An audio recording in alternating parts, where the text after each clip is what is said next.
bah moi, comme tous les jeudis, je vais vous faire une revue d'actu. Est-ce que le Spotlight, vous êtes chaud pour l'actu? Ouais. Ah, bah ça m'arrange. Et donc, on va parler de la réforme des retraites, mais forcément. Non, on va parler d'autre chose aussi, parce qu'il n'y a pas longtemps, j'ai regardé une interview de Macron. Il a botté en touche à propos des coupures de courant, mais par contre, il a annoncé la gratuité des préservatifs pour les 18-25 ans. Donc visiblement, on pourra baiser, mais dans le noir, en doudoune et en chaussettes. Ouais, remarque, pour certains, c'est pas plus mal. Hein.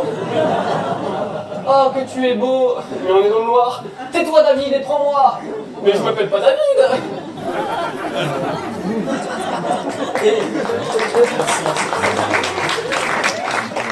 Et il y a des assos qui ont dit que ça devait s'étendre aussi aux moins de 18 ans, parce que les jeunes avaient aussi une sexualité.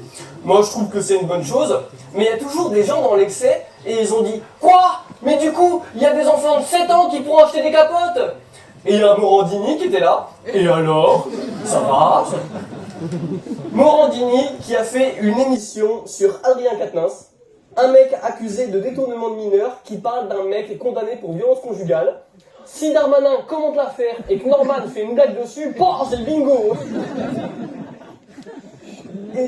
Et cette semaine, on a appris que la fille de Bernard Arnault, Delphine Arnault, est devenue PDG de Dior. Waouh, mais quel exemple! Quelqu'un qui est parti de rien, qui s'est fait toute seule, qui a trimé toute sa vie. Ouais. Comme quoi, avec un peu de volonté, on traverse la rue et on devient PDG de Dior. Ça c'est la méritocratie. Si, je vous assure. D'ailleurs, il y a Jean-Michel Blanquer, l'ancien ministre de l'Éducation, qui l'avait dit, l'égalité des chances existe, n'importe qui travaille bien à l'école peut devenir un enfant de Bernard Arnault. Vous, madame, par exemple, est-ce que vous êtes une fille de multimilliardaire? Oui. Tout à fait, oui. Alors ça, c'est pas la réponse escomptée.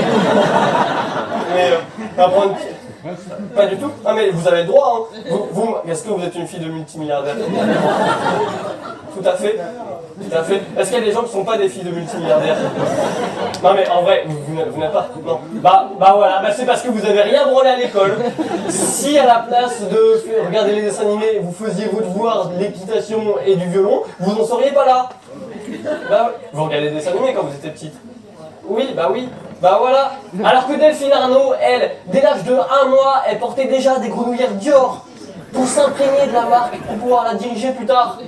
Ça, c'est l'esprit de travail. Elle a travaillé toute sa vie depuis l'enfance pour en arriver là.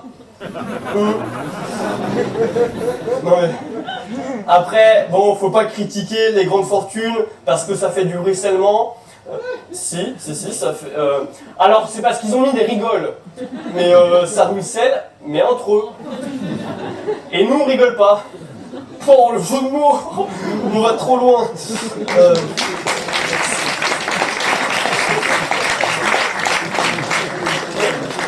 Ouais, sinon, vous avez suivi l'affaire Noël Le Graët? Ouais, c'est chaud. Hein. Alors pour ceux qui n'ont pas suivi, je résume le truc.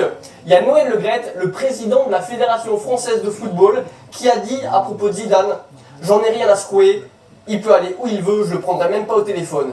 Et là, lynchage médiatique et il a été viré.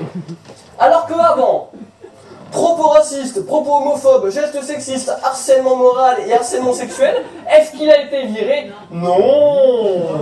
Officier de la Légion d'honneur. C'est vrai, hein, vous pourrez vérifier. Non mais c'est ouf parce que malgré toutes les polémiques précédentes, pour le virer, il fallait qu'il commette l'impardonnable. Mal parler de Zidane. En France, on ne touche pas à Zidane. Aucune stagiaire, oui, mais pas à Zidane. Du coup... Accrochez-vous, il y a un jeu de mots. Du coup, maintenant, c'est plus Noël Le Graët, c'est Noël Regrette.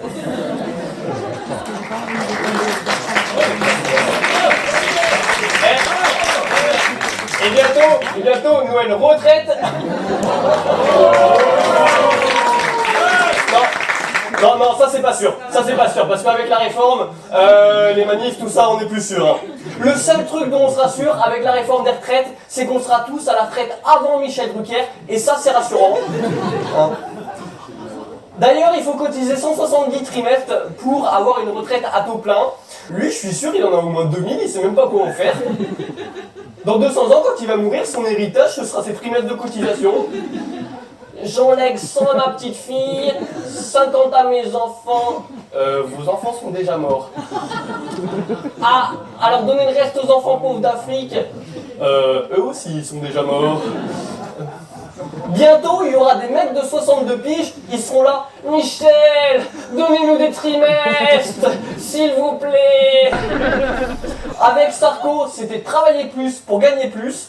Avec Macron, c'est travailler plus. Voilà. Les gens de droite, ils ont tellement plus d'arguments qu'ils font des comparaisons cheloues avec d'autres pays. Vous savez que en Indonésie du Sud, ils travaillent jusqu'à 95 ans. S'ils peuvent le faire, alors nous aussi, il faut rester compétitifs. Ils sont à 2 doigts de dire, vous savez que la fourmi peut porter jusqu'à 14 fois son poids.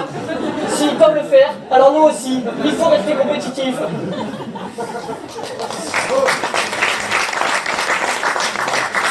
25% des plus modestes sont déjà morts à l'âge de 62 ans. Les plus modestes, ils sont pas hyper solidaires, hein. C'est un peu facile de mourir pour pas payer la retraite des plus riches. La bande d'égoïstes.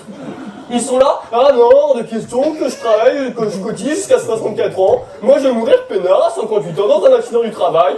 Démerdez-vous, les riches. Oh, les égoïstes. Alors que Delphine Arnault et les 2 milliardaires, je suis sûr que Delphine Arnault, elle va travailler au moins jusqu'à 70 ans à la tête de Dior. Elle, c'est l'exemple. Elle compte pas ses heures, elle pense à tout le monde.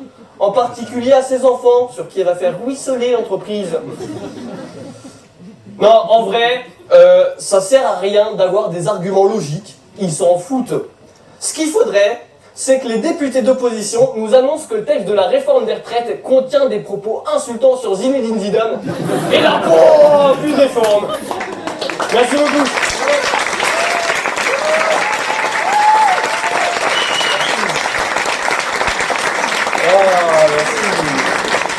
Merci beaucoup. Vous êtes trop mignons. Si vous voulez retrouver les précédents, parce que toutes les semaines ou toutes les 2 semaines, ça dépend des fois, je viens au Spotlight et je fais des revues d'actu qui sont généralement filmées et je les mets sur YouTube ou Insta ou Facebook. Donc n'hésitez pas à me suivre sur les réseaux sociaux. C'est Rémi Beaufils humoriste. Rémi avec un I, Beaufils comme un beau gosse. Et humoriste parce que c'est ce que je fais. Merci beaucoup.